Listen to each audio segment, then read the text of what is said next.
Hihilingin ng mga abogado ng naarestong leader umano ng CPP-NPA na si Andrea Rosal na isailalim siya sa hospital arrest dahil sa maselan daw nitong pagbubuntis.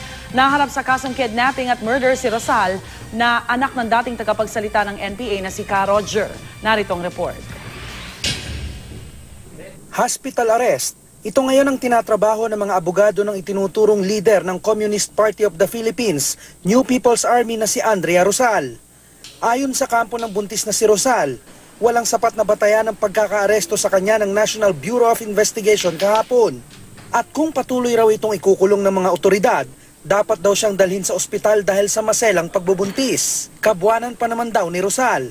Parang tuloy-tuloy yung witch hunt na nagaganap dito sa administration na ito. Hindi namin malaman kung ito ba ay nagiging trend na talagang ginagawa ng paraan na magkaroon ng kaso yung mga inosenteng sibilyan tulad ni Andrea.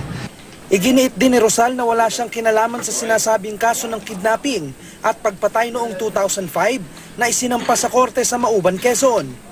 Anak si Andrea Rosal ng dating tagapagsalita ng CPP-NPA na si Ka Roger Rosal. Hindi ko nga po alam kung saan galing yung kanilang akusisyon na yun dahil wala naman po ako pinikidnap, wala rin naman po ako pinapatay. Masasabi ko po yun ang harap-harapan sa kanila.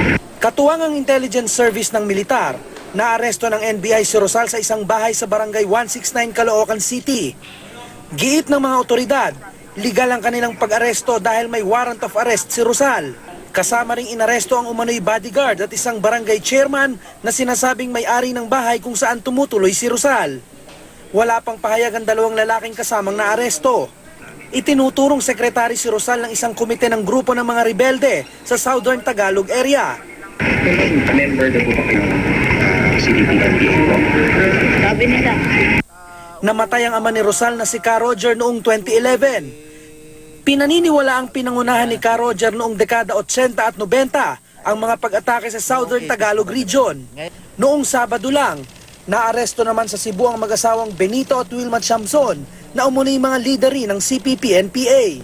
Pero ayon sa kanilang kampo, mga consultant lang sila ng National Democratic Front. Para sa unang balita, Dante Perello reporting.